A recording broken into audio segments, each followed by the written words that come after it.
આગામી દિવસોમાં ચોમાસાની શરૂઆત થાય તે પહેલાં જ સુરત જિલ્લા શિક્ષણ તંત્ર એક્શનમાં આવ્યું હોય તેમ વિદ્યાર્થીઓની સુરક્ષાને ધ્યાનમાં રાખીને ડીઈઓએ તમામ શાળાઓ માટે કડક માર્ગદર્શિકા જાહેર કરી છે.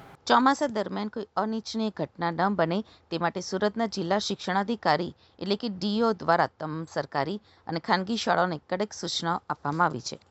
શાળાના જર્જરિત વર્ગખંડો અથવા જોખમી ભાગોને તાત્કાલિક તોડી પાડવા, પરિસરમાં આવેલા જોખમી વૃક્ષો અને ડાળીઓ દૂર કરવા તેમજ ખુલ્લા વીજ વાયરોનું સમારકામ કરવા આદેશ આપવામાં આવ્યો છે.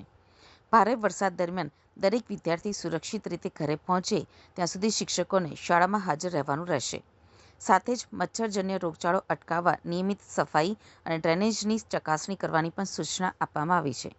સુરક્ષામાં કોઈપણ પ્રકારની બેદરકારી સામે આચાર્ય અથવા સંચાલકો વિરુદ્ધ શિસ્તભંગના પગલાં લેવામાં આવશે. રાજ્ય સરકારમાં પ્રાથમિક શિક્ષણ નિયામક શ્રીની કચેરી દ્વારા એક સર્ક્યુલર બહાર પાડવામાં આવ્યો છે, જેની અંદર વિદ્યાર્થીઓની સેફટીને ધ્યાનમાં રાખી ચોમાસા પહેલાં કેવી કેવી તકેદારી રાખવી જોઈએ તે માટેની સૂચનો કરવામાં આવ્યા છે.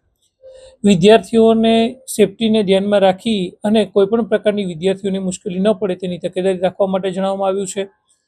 શાળાની અંદર કોઈપણ ભાગ જર્જરિત હોય તો તેનાથી વિદ્યાર્થીઓને દૂર રાખવાનું, તેને કોર્ડન કરવાનું.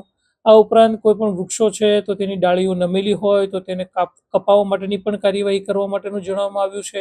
મેદાનની અંદર રહેલા બોર હોય કે વોટર હાર્વેસ્ટિંગની ટાંકી હોય જેનાથી વિદ્યાર્થીઓને તકેદારી રાખવા માટેની સૂચના આપવી, તેને દૂર રાખવા.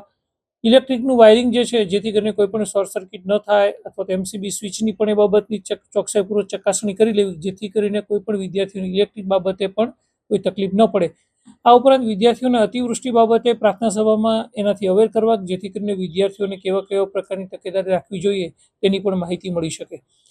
શાળાના શિક્ષકોને હેડક્વાર્ટર ન છોડવા માટેની પણ સૂચનાઓ આપવામાં આવી છે.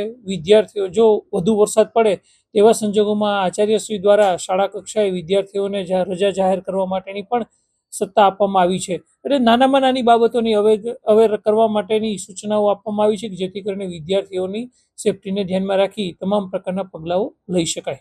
જી સર, અત્યાર સુધી કોઈ એવી તમારા દ્વારા સર્વે કરવામાં આવી છે કે જે વર્ગખંડ હોય કે શાળાઓ જર્જરિત હોય?